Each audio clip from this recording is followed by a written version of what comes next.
Welcome to Toffee TV. It is the final bit. Everton 1, Burnley 0. Everton have won a game of football. It only took 4 months, but we've done it.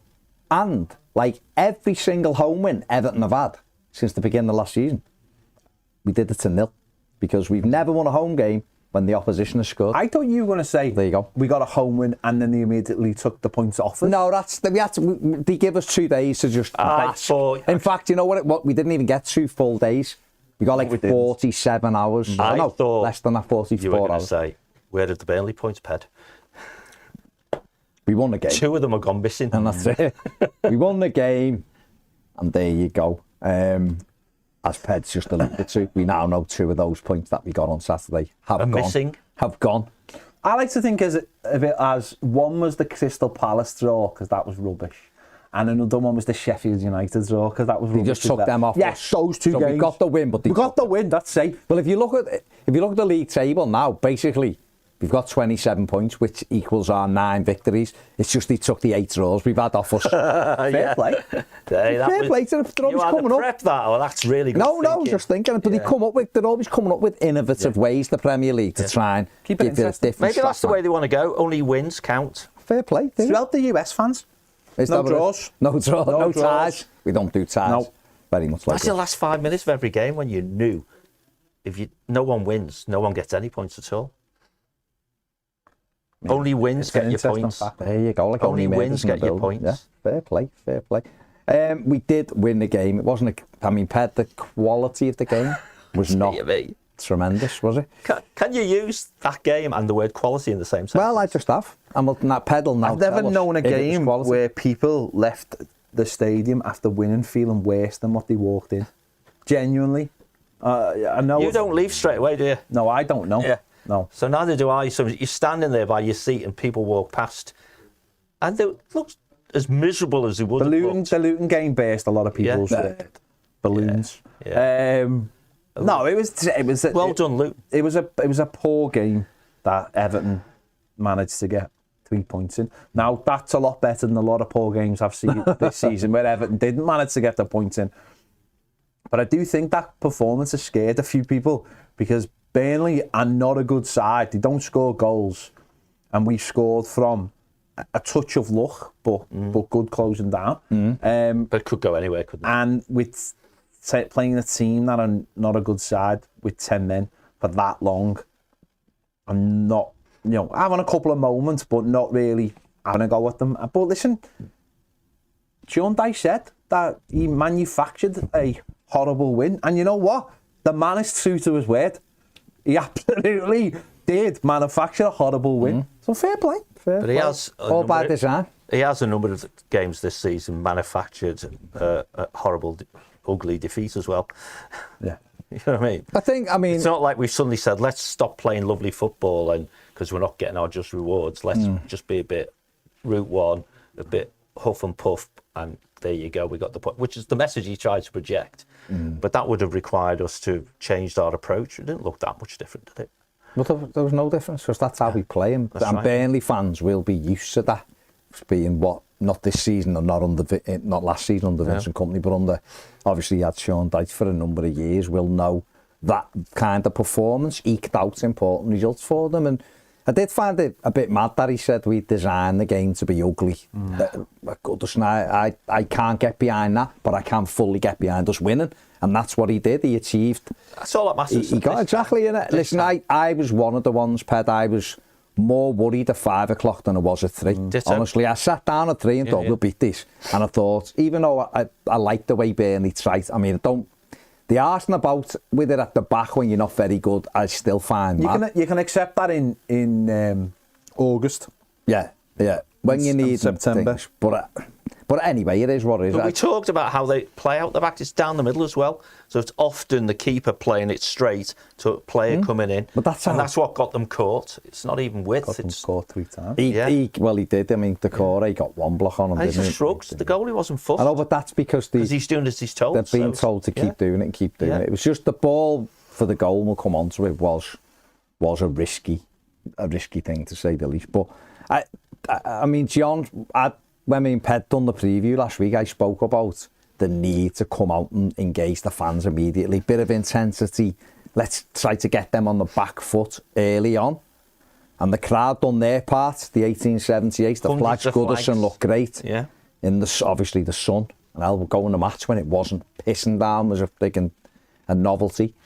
And we just didn't get Lethargic, going in that.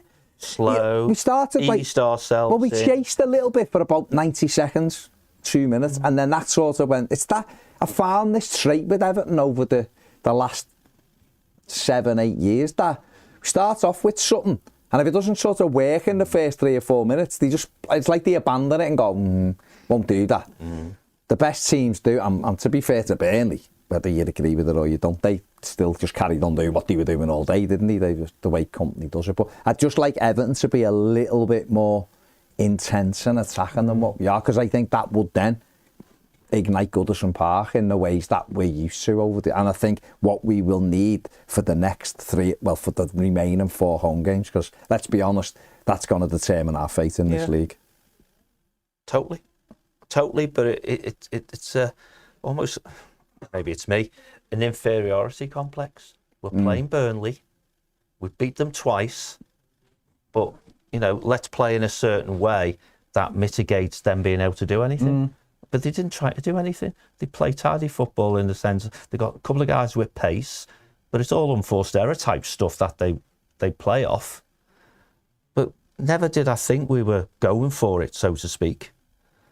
No, it was negative by design, wasn't it? Yeah. That ultimately it was negative by design. It was a case of you better win if you're going to play like that. No, that's it, isn't it? We say that loads. If you're gonna play this way, you have to win. Yeah. And it was designed to make sure Burnley got 0. So it worked in many ways. It's not pretty, and the manager doesn't design it as pretty. He doesn't want it pretty. What he wants is get a goal and stay in the lead. And if that means that even with the opposition having 10 men, that you give up the ball, you give up the ball and just sit and go, you're not going to break us down, then that's what he's going to do. We've seen it work a few times. We've seen it work not a lot of times. But unfortunately, I think, like we spoke about last week in the preview, we've got this idea of what we want Goodison to be, where players have an intensity and will engage with the fans. With the fans. Feed off it. And it's not what Sean Dyche wants. Sean Dyche has no emotion for that kind of thing. And he said that himself. And he is, he mentions in press conferences about stuff like that.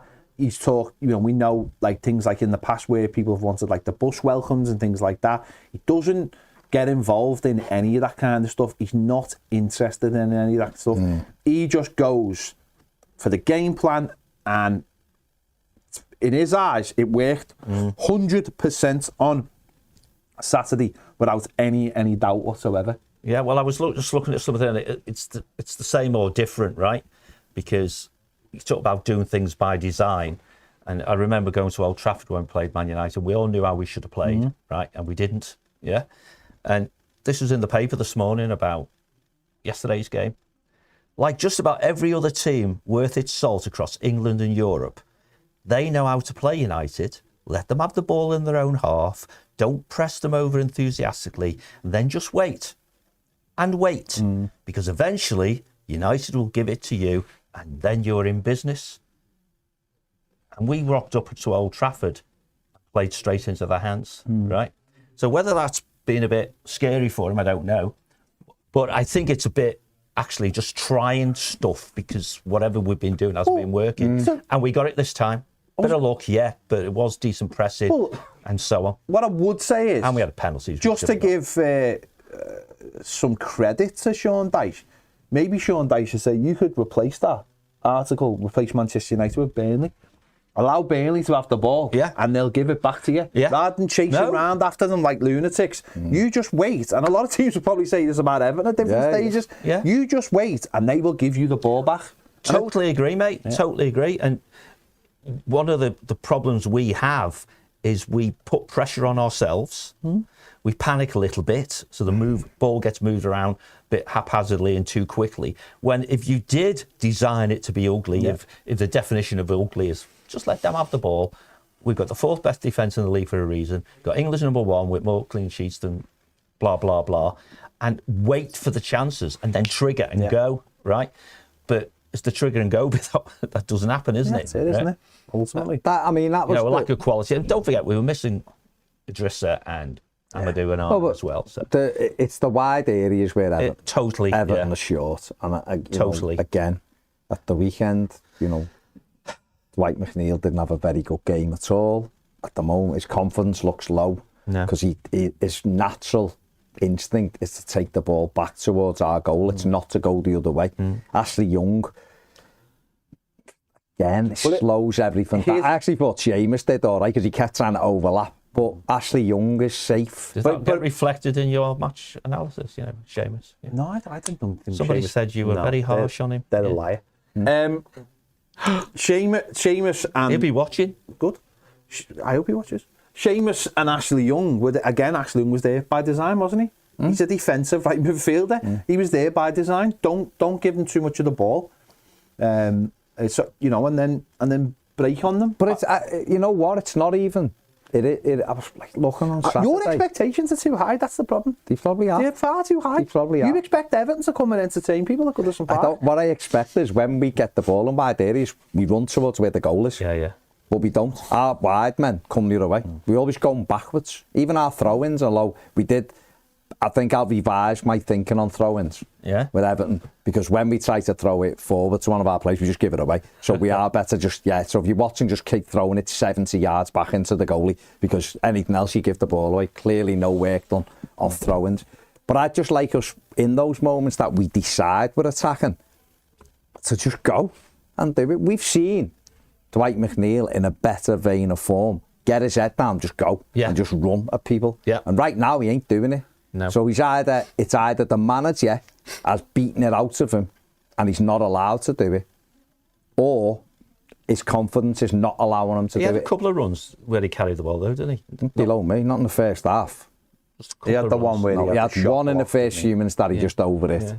That was it. Second half he might have had a little go. But it's a bit of both, presumably. But I don't mind the shape. I've got no problem with Sean Dyche going, this is how I want my shape. Yeah. That's cute. I've got no issue with that whatsoever. But when we turn the ball over, we have to be direct. We've done it a couple of times. Gomez and Decore, midway through the first half, got beyond Mykolenko, got to the byline, and both balls across. Decore was better than Gomez, but Murray grabbed it before Dom could get there. But that was good. Nice little interchange, got wide, fired it across. Yeah. If it had got there, Dom would have had a nice little tap in. Sure. That should be happening 10 times a game. Yeah. But it's not. But we did it twice and then stopped. But it's not going to happen, is it? In a team that lacks natural pace anyway, when you've got a couple of players, and Gomez showed why Gomez isn't going to be here very long, right? Ashley Young, if they extend him, is unbelievable for me. But there's two players with no natural pace whatsoever. So, and then when you've got a one-footed player who hasn't got natural pace either, though he carries the ball faster than he does. He's faster with the ball than without it. Then all of a sudden you're thinking, well, you can't do what you just said. No, but you can. Where's the out? For the simple reason that, John, it's all fullbacks. Yeah. Or Mykolenko's left-footed and can put he's not amazing, but he's okay. Capable of putting a cross in. Yeah. Get him beyond Dwight McNeil, because McNeil will cover for him anyway, because he doesn't want to go that far. That's right. Seamus did do it a couple of times. He got round the back. One got blocked for a corner. I think he clipped one across. It was just a bit too high because McNeil didn't follow in at the back post. Everyone went there and the ball comes. And if he'd have ran in like an aggressive winger, he'd have had an opportunity. Yeah. And therefore, I just think on them moments, they're the moments in other games that we're going to need that commitment. I just wonder how long, how much they've got clash playing in their head. Should I stay or should I go? No, well, and they just don't know, and the default is not to go. It's to drop off. Certainly in the second half, we stepped the line up a bit further, maybe 10 yards or something. Till it went to 10 men, then we went back. And then we dropped back again. But we were, to me anyway, seemed more effective and more comfortable. Higher up. No, but we were getting, they'd had one header, which was a flick off a corner, which Jordan Pickford could have, we just grabbed it, didn't he? Chested it down. We hadn't really had any real moments. Branthwaite had won a great challenge and then carried on. He's all right, that Branthwaite bloke, isn't he? He was all right. It won wide. We'd had another McNeil had dragged the shot when he got in position, but we hadn't really created anything. people were a bit restless, and then Dominic Calvert-Lewin went and closed the goalkeeper down, and 24 games without a goal and nothing's going your way. Get a penalty one game, and then the next game it hits it and flies in the net, and that stopped them going into booze. Well, that's what I'm saying. People were a bit restless because you're looking at a game, and I think this is the problem. I think if this game's September, everyone's chilled. Oh, you haven't got a bit like exactly. You're looking and you're going, all right, come on, we'll have to do better than that. They've been all right for the last 4 games, but we're looking and going, we need to win this game. The intensity's dropped. No, they keep putting the bloody scores on the scoreboard. That doesn't help. I don't think we used to. Like, I think when we've been in, obviously, relegation battles before, and I think we're used to playing in a certain way. Even last season, where there's a little bit more... About us. Yeah, a bit more emphasis on our physicality, whereas this season, it just feels like, certainly watching that, it just feels like a slow and steady way of doing things, and that's what I took. The main thing out the match was the manager, no matter what happened, would have been really happy with that first half, even if Dominic Calvert-Lewin hadn't scored, because the plan was not to give something away, stay in the game, like on Tuesday night, go 1-0 down, playing to the Glasgow Street in the second half. Well, the thing about Tuesday night was, John, was stay in the game as long as you can, even you're 1-0 down. It's sort of something we saw when we had Allardyce as the manager. You're never out of the game at 1-0. Even if it means don't go, when you're 1-0 down, don't go mad. Just keep doing what you're doing and something might drop for you. No point going 2-0 down. And I think that was almost like the way he's got us at the moment is like slow and steady will win the race. That's the way he I think that's the way he thinks about it, is that because we don't concede a lot of goals, even though we've been conceding silly ones recently, the quality of, by not something will fall, repetition, you'll get, you can tell he's a great believer in luck and things even out. And if you keep doing what you're doing, it will happen. And in some ways he's been proved right, but that's football, isn't it, I suppose? But it's not great for us. It's not, and you only have to go back to the last time we won against Burnley to see that in the second half. We were 2-0 up under no danger, but it still felt like, what are we doing here? We can go and beat these 3-4-5-0, but we didn't. And that's who he is as a manager. And I don't know how anyone can take any enjoyment out of that, but I don't think it's about enjoyment. Right now, it is about points. It's all that matters. And we got in front. We were winning 1-0 at half time and come out for the second half. And it was a little bit better second half, as in we just played a bit higher. Yeah. And I think, John, you made a good point. We didn't have Amadou Onana, we didn't have Idrissa Gueye in the midfield, and we didn't even have the option of them either. We had Andre Gomez playing a 90-minute game for I can't remember the last time I saw him playing a 90-minute game for Everton at Goodison in the Premier League. If you can't remember, it means it probably never happened. It's a long time ago, because he spent it. I know we played a few for Lille, but for us, it's been a while, and obviously he's had to piece that together. But even, it's just decision making as well from some of our players, and this isn't down to the manager, this is them in those moments. Just make the right pass, or have a bit more conviction in what you're doing, get yourself into the box, gamble a little bit more. Do you know what I mean? It's funny you say gambling, because sometimes we're trying to play the harder pass when the easier pass is actually the right one. So sometimes they're trying to force it, other times they're being ultra cautious. The number of times when a player's on the ball and there's a gap, just run into it, lad. Just, make that's them, and like you say, if you've got some not wingers, but full backs acting as wingers, who are prepared to give you a bit of width and just decoy runs and nothing else. Because DCL, given chances, will score goals, and chances for him mean, isolated with a bigger defender probably, but good crosses, but floated crosses, floated free kicks. What's that all about, right? Still happening, isn't it? Yeah, totally. Yeah. We had, obviously, they went down to 10 men. What's your view on that then?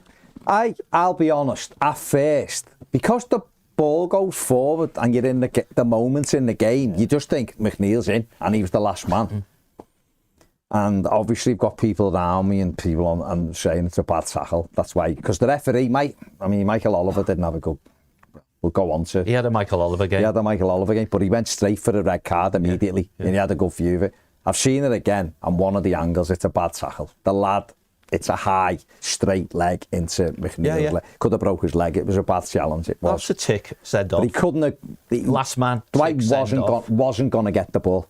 The ball, when you see it again where the ball goes, you ain't getting it. He'd be running through, but he wouldn't get it. No, it's goals. Stopping a goal scorer, isn't it? It's not last man. Last man doesn't exist as such. Not as a rule, it doesn't. No, but I'm saying... but he's 50-odd yards from goal. It was a straight leg. I'm not 100% sure. So he's give it on severity, I think, really. I'm not 100% sure it was a red card. I looked at it. And I'm just not sure it was a red card. I just think... They looked at the penalty shout as well, don't they? So... I don't know. We might have got a touch of luck. I don't know. But well, if we got a bit of luck there, we certainly didn't get it with the Sander Beige on Beto, which is. I've seen someone say he's got to be stronger. I'll be honest. I think I even said in my Matt's reaction thing, he went down a bit. But I've watched it again. I've seen it about 4 times. It is a foul, not a penalty. He's outside the box. He's trying to get across the. I was disappointed with. He seemed to slow down, but I think he was trying to just slow himself down to steady himself. Yeah. And this is something I've said to before, something I always say to Zach, get across the defender. You can't touch it. Touches you, he's in trouble, he's off. And Beto did that, he got across, he was away from Beige, got across him, done the right thing. Beige clips his hip, knocks him over. Why would you go down? Why would you go down? You've got the goalkeeper, the whites of the goalie's eyes, you're about to slow, you're going to have an attempt at goal. Bears had no chance of getting it. It's a clumsy coming together. You see it up and down the country in every league. That's a red card. Because it's not a penalty because it was outside the penalty area. Yeah, carried but on it's a red the card. box, didn't it? He's in. Yeah. And he didn't give it. And but if you do it the way you just described it, which is striker goes across the defender, can't be touched. Yeah. I'll slow down because if he pushes me, it's a free kick or a penalty. I'll slow down, set myself. Bang, he goes down, and the referee goes, no, carry on. He could, if he's in like the... Don't need much, do you? If he's in the box, like on the penalty spot, and you might think, he's looking for a penalty. He's not going to go down outside that. When you look back at it, it doesn't make sense. When you see it again, you see the contract, it doesn't make sense. He's in control of the situation. Yeah, so it's not very often you can say that, but he cuts across him. Yeah. He slows himself down. You're very susceptible to a push when you slow down. You're slowing himself down to steady himself. Yeah. Cuts across, that's what you're taught, and that's what he does. And I just thought at the time, obviously being where I was in the Goodison, it looks like it's a penalty. Yeah, we get 3 different views. But it's definitely a foul. It's 100% a foul. I thought it was a penalty. Why would you go down in that situation? You want to score, you want to finish the game off. Why would you go down? What you're hoping for is, and again, to bore everyone, but this is what I drill into Zach. You're hoping to get yourself in front of the goalie with the ball. That's all your job is. You've said that when we've been chatting offline weeks ago. But that's it. You said that's what you did when you played. Just get me with the goalie. So Beto will be thinking, get me with the goalie. And then I've got a shot, I've got a goalie, and then the next minute someone hits him from, and he's a big lad, Sander Bears. Hits him from behind. Doesn't matter. And this is where people lose it. Well, I don't think he was intending. It's a foul. It doesn't matter. He's about to shoot. You know, intention's not any. Chelsea got a penalty the other night because Dalot slipped. Yeah. He fouled Maduki, but he didn't mean to. He fell over and caught him. It's a foul. And that should have been a red card. So maybe we got a red card where you could argue that's a little bit unlucky, and we didn't get the one that was just... And one impacted the other. Right? Maybe one impacted the other. But then the thing even further... So just after that, Dominic Calvert-Lewin does brilliant. Meg's the defender, and I'm just thinking, blast it, you've got a clear strike at goal. Yeah. It's a really good save by Murdoch, actually, because it's with his foot, he's diving, and his foot blocks at the near post. But for me... Got to score. He's got to score there. Paddy's got to put his foot through it. I thought he was done brilliantly, and I think the keeper did. The Meg's brilliant. I think keeper does really well because I think he gives him the eyes.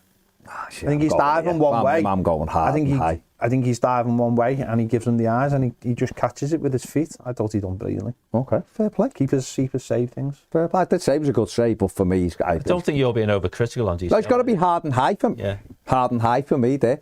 And his other one, the one actually which I think he done even better, was he pulled one down on the right-hand side, worked his way across the box, hit it with his left foot, and he was leaning back a little bit, but he done very well. I want to see. I want to see. No, it's his other side. I want to see more of that from Dom.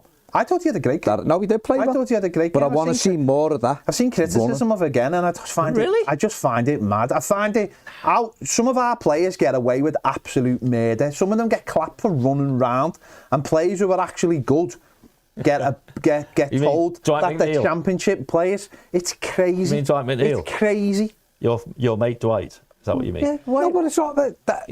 The one-man pressing machine. Right, hang on. Who's leaving his post? The thing with Dwight McNeil, right? The thing with Dwight McNeil thing that I find a little bit mad is he had a really bad. He was poor. Yeah, he right? was. Yeah. So therefore, fine. What he done the pressing bit is great. Apart from he did leave a big hole in the manager. Yeah, was human with him. No, absolutely. And I've seen an ex-Everton player today and someone else saying, yeah, it's not actually very good pressing because you're leaving a huge gap. And also, you're supposed to press as fans, I'll be honest, right? I'll be honest, I clapped him when he did it. The commitment, I understand because I'm not making a big deal out of that. I understand that in the game, people like hard work and it can get a dull game. If everyone's doing it, we'd be sound. But pressing is supposed to be as a team. Otherwise, it's one person leaving his position. But I just don't. If our team did that, we'd be great. I just don't quite understand how certain players who are typically our better players, get dogs abuse. I'm sure we don't. I don't. Get dogs abuse. Onana gets something real. And other players who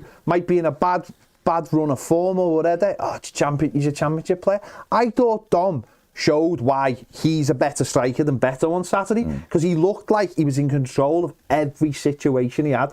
When he got that one, the one he missed, he done him like twice. Yeah, he crafted it. The one he came from the left. He got a little bit of luck with the ricochet, but he's positive. But he's bet on himself to get into that area. To me, that's the beauty of those two, though. That Beto's chaos. He's organised chaos or unorganised chaos. Yeah. Dom's in control of a lot of what he does. Organised chaos. In his head. Isn't that defeating the idea of chaos? But the thing with Beto, though, is... conscious that he's doing it. The thing with Beto is he's got 8 goal contributions in less than 1,000 minutes. So people who slag him off, I think there's only one player who's got better. You tweeted that? I saw no, Ryan Williams has done the same as well. Right, yeah. He's effective, right? He's not great, as in he's under fire. I think Ped said it a few times. You can just see the evidence he's not had a football and upbringing, as in refined coaching. You could take the edges off him with more work. Yeah. He's a big lad. We don't create chances for him, so therefore his goal contributions are important. But don't put a shift in. But don't have a go with Dom for it, or don't have a go with Bet. You've got to look and go, well, Dominic Calvert-Lewin did have a good game on Saturday. Hold up play was good. Won a bit in the air, touch is good, won most in the gets the goal. Okay, I'm saying he should have gone hard and high with the thing when he done brilliantly. But that's just, he creates it for himself. Let's create chances for him. Then we'll have a go. If he's missing 4 chances a game, then we'll have a go. Yeah. But let's not. But even his goal, it's not like it's him on the arse and gone in. Oh no, it's a clear. He's gone and put pressure on the goalie because the goalie. But it's come off his sides instead. You know, it's not just it's hit him. He's put his foot there. Anyway. That was that. Did the stats show he won most of his head? Well, let's have a look at them. Yeah. I was going to go. Go ahead. We'll go and look at them right now. Go on then, put them up. I want 3 attempts at goal. 12 out of... 1 goal, 0.54 XG. His dribbles, 2 out of 3, 66%. Won 12 of his 21 duels. I thought he won more than that. But that'll include ground duels. Yeah, I was going to say, but maybe he won the air ones. Because the team needs to get back to assuming he's going to win everything in the air. But he's doubled his XG, hasn't he, there? So by scoring the goal. So I thought he had a good game, and I thought I wouldn't have took him off. I'd have never have taken him off. I just wouldn't have. Just does like to like, isn't he? I just wouldn't. I thought he because the only issue I have with Beto he won 3 out of 9 aerial duels. That surprises me. The only issue I think with Beto is that the ball does come back a lot when we go long to him, and there was a few, and that's why. When you're winning 1-0, it's great if you're counter-attacking and it's on the floor, which he did a couple of times. Likes the ball in front of him. But I do think you are giving something up by doing it that way. So, but that to me is another reason why I think if they could play together, we'd have to change the system. Can't play in a 4-4-2 because it doesn't really. Hasn't really worked, but I think that there is occasions when you could have the 2 of them on because Dom does look after the ball better. He's much more mobile. He's a bit. Down the side, he's great running onto it. Got to create chances for both of them. But you know, I thought Dom played well. I mean, but Everton should have had a penalty late on, and it's an absolute stonewall penalty for me. And Ned's got the Ref three. had a good view as well. Well, there we go. So this is the first instance. Okay, so there's Michael Oliver. You can see. Look, and Jay Rodriguez is coming across, and you can see Garner shifted the ball. So look where the ball is, right? And look where Jay Rodriguez at this point hasn't connected with James Garner. So look how much Garner's moved the ball before he's impeded. Go on to the next one, Ned. That's the point of contact. You can see his boot fully on his leg. Ref's got a brilliant view. Look at Michael Oliver. Oh. Look where the ball is. It's not split second. He's caught him. And the third one is obviously Garner going down with his leg still touched on the other one. And Michael Oliver astoundingly says no penalty. And to me, referees can hide sometimes behind, I didn't have a clear view. No way. He's looking right at it. There's no way on earth when you look at VAR there that you can't say that isn't a penalty. Dominic Calvert-Lewin had one last week at Bournemouth. When I looked at it first, I was like, no, he's gone down easily. Then I seen it, and again, I think by the Monday, I went, you know what, I've watched this a few times, and he is caught. That was way worse. It was done when you think of the Garnacho penalty at Old Trafford. Yeah. The same thing. I've seen other ones give. Harvey Elliott yesterday falling over and that's a forward his leg. What's like the through line of them? The through line is the VAR doesn't give these kind of pens. It just doesn't give them because the referee's got a good position. So how did Garnacho get it at Old Trafford? Was the ref give it? The ref give it. That's what I'm saying. The ref in these penalties, the ref's giving it or not giving it. The VAR's not getting involved. But isn't it clear and obvious? But what it's saying is that he can see it, and therefore it isn't clear and obvious, and that's where the rule is stupid. Dermot Gallagher. Big Dermo. Big Dermo. Irish kid Dermo. Yeah, black Irish. Or real Irish, but black. English. Black English. I said the Beto thing, he was happy with that. Fine. Nothing in that. Wrong. Shoulder to shoulder. This is shoulder to shoulder. What he said, even though Beto was ahead of him. But he did say that was a penalty to Everton. Michael Oliver got it wrong. It's a penalty. If the skeleton can see it, then he takes him out. And Dom got took out last week. But the clear evidence is that VAR isn't looking at these pens. It's just it's not saying it's clear and obvious because the referee's got a great view of it. And what we're saying, what we've suddenly discovered now in football is that there's contact, but it's not enough contact. That's a new thing, isn't it? Yeah, exactly. So hang on, whoa. So we got a new thing. So now. Harvey Elliott at Old Trafford yesterday, where there was no contact. Yeah. That's a penalty. Is enough contact. No, that's the thing, though, isn't it? That's the thing. It's just, it's so stupid. Subjective. So stupid. The kick clearly on the shin stops the player from getting the ball. To get a shot. Now, whether and the other side, people went down to it early. What if he hadn't gone down? Too easy, sorry. He didn't go down. He shifted the ball to shoot. But what I'm saying is, if he hadn't gone down, people would have gone. Well, that's why he didn't get it. That's why he didn't get it, because he didn't go down. So it's like, what are you? Because there's a man in a VAR box going, Ollie's having a bit of a mare here. I don't want to make his day worse. Well, we know that because he's got clear view. No, but we know that they do that because Mike Dean's openly admitted There's a clear view for the referee. Those lads in VAR, that's a pen, that, isn't it? Now he's seen it. Yeah, but it's a pen. No, he's seen it. Yeah. Well, you know what, John? Have decided John, there's not enough contact. You know what? I'd accept that, right? Yeah. I'd accept that if, when Michael Oliver was on VAR at Tottenham, when you were there, and Dom scores, and the referee sees it, and the linesman sees it, and Dean, there's nothing wrong with it, why Michael Oliver sends him to the screen. The same with Dominic Calvert-Lewin at Selhurst Park, again when you were there. But the difference in is... the FA Cup, the referee sees it, sees Dom win the tackle, the play goes on, Everton get a corner, he gets sent to the screen. I'd accept that. You know what the difference is? Both of the instances, the game stopped. And that's why... That can't be right. But it is the reason why. We said it last week when Dom didn't get his. It's because the game, at Bournemouth, the game carries on. And there's no decision to be made. We've seen one on Saturday, Manchester City. Palace should maybe have had a penalty. The game carries on, and before you know it, that old thing in PES, kick the ball out, and you don't kick it out. Keep the ball, otherwise, You know, it's the thing of when the game stops. Ashley Young chasing a referee and demanding that it gets looked at because the ball's gone out. You get it. Now, the worst one for us was Brentford 2 seasons ago. Ivan Toney gets a boot in the head and stays down. And because he stayed down holding his head, the VAR's gone, yeah, we've got enough time. Let's have a little look at that one. And they get the pen. And yet, at the other end, Rondon gets cut in half. The game moves on, half-time.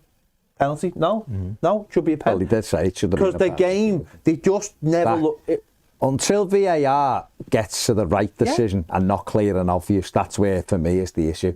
Challenges? Do we want... It's got to be challenges, not... What does clear and obvious mean? Nobody knows. It's an error. That's what they're saying. Nobody knows what it means. So for me, it should be, is that a penalty, isn't it? Forget about whether you've seen it or whatever. Is it a penalty or isn't it? Oh, that's a penalty. Michael, you'll have to go to the screen, mate, that's a penalty. The cop-out, if you want to call it that, for VAR is just ask the ref to go and have a look. And that, to me, is why challenges maybe have to come in. You know. But anyway, we didn't get it. Well, the challenge is the ball's in play and Ashley runs up to you and says... No, what I'm saying, if your manager's got a challenge, next time that goes out, you go on the screen, mate. Because Gary Lineker brought this up on Match of the Day as well. Did he? Yeah, he brought it up, yeah. Well, last night? To do Wolves' one. He said... Oh, Wolves, yeah. To do with the Wolves one. Now, I don't think he would have got it for the Wolves one because of the letter of the law. But he did say the challenge. Yeah, and they were like, explain, and you get one at half, and if you win it, you keep it. Yeah. Like tennis. Tennis and all, yeah. Yeah, but you should be... Sean Dyche should have been able to go to the fourth official. I want him to look at that. Would it be like a big card, though, like on play your card? You just hold it up. You just hold it. It's Joker. Play the Joker! Everybody, play the Joker. Why not? Be great, that. Big picture of Sean Dyche's head. Yeah. Like that. Just do it. Why not? They still have that issue, I think, because they're all colleagues. No, I know, but at least... What happened to we're just having VAR officials who are full-time? That sort of disappeared, they manipulate everything for their own ends. But if you have a challenge, everyone knows you. It's got to be up on the screen. Works in cricket. It's hierarchy. Everton have challenged it, or Vincent Kompany has challenged it. Guess what? When it happens in cricket, more often than not, the umpire's right. But it stops anyone... Well, that's it. If Sean Dyche would have put his big Joker card, I reckon he should have one like a being Womes. Referee can do it. He puts it up. Captain or something. Right, they do the challenge thing, and it goes to the screen to challenge. Then the referee goes and looks, and the referee comes back and goes, nothing in it. Then we'd go, oh, well, he's looked at it. You know what? If the only thing you could challenge was penalty shouts... Yeah, it wouldn't matter how long the game carried on. I'm not talking about, like, that's a throw, and I want that challenge. But it wouldn't matter, sort of, how long the game carried on for, because... You'd never waste it. So Everton players would know we put the challenge in and get the ball out of play. At least, look at it this way, the way I like to look at it, right? At least if we had challenges, we might get a penalty. The ball never went out of play when we got a penalty against West Ham. That's to blow the whistle, didn't he? Did you just blow the whistle? Because they said you're going to... Because Kurt, I mean...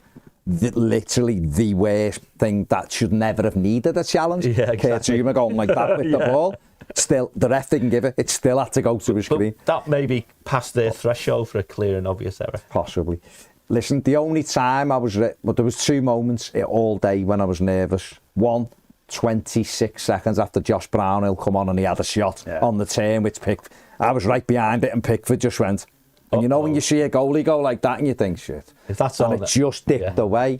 And then obviously when Big Murroch went up in the 95th minute, because they overhit the cross. When Seamus headed it out. And nobody said to Seamus, leave it.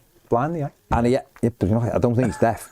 And he headed it out. And he was like that. Couldn't tell me because he was going out for a goal kick. And then you see him coming up and you think, he's give the goal away. Is this an Everton moment where this big 6'5" or whatever he is heads something one like that. And fortunately for us, we defended it and we won the game, and there was relief. It was tempered obviously by Luton, because at one stage they were 2-0, Brentford were 2-0 down, Luton were 1-0 down, we were winning. But we can't look at it like that. We just got to look after ourselves, and we won the game. We win our points. It's the manager, in our hands, as they exactly say. 3 wins. If we can get that in the last 7 games, we'll keep us up. 36 points will keep us up. Aye. Well, listen. Week today. Luton go to City next week. Surely they lose. Right. Surely. And we go to Chelsea, and Chelsea are all over the gaff, aren't they? So if Everton could even get a point there and City do beat Luton, then it's 3 points and a superior goal diff. And we've just got to do that, haven't we? Luton, in my opinion, have got to win all of their home games. They've got 3 left. Well, we talked about this. Take another point. We talked about this, didn't we? When it comes to us playing them at their place, we need it to be we'd be happy with the draw, and they have to take the do the game. But listen, we won the game, didn't we? Let's have a look at the stats overall. Who've I missed out? Sorry, Ned, go back. Sorry, this is me. I apologise. Jared Brantwaite, I gave him my man of the match at the weekend. I thought he was head and shoulders above anyone on the pitch. He's operating so far within himself. A view that was shared by Vincent Kompany, who said he was unbelievable. Yeah. This was Brantwaite. 5 clearances, 3 interceptions, 1 tackle. Completed 40% of his long balls. 4 out of 6 duels won. His passing accuracy, I'm sure, was high. He just played with his flip-flops on. I'm just having a look here. 79 apparently. 79.2. Yeah. Anything else there? He's got the ball recoveries and all, Second, third passes completed 75% of them. 100% of his clearances he completed. Won 100% of his aerial duels. Played well. And was just absolutely brilliant. Got 1 block in the second half at the Park End. Tremendous. Really, really good.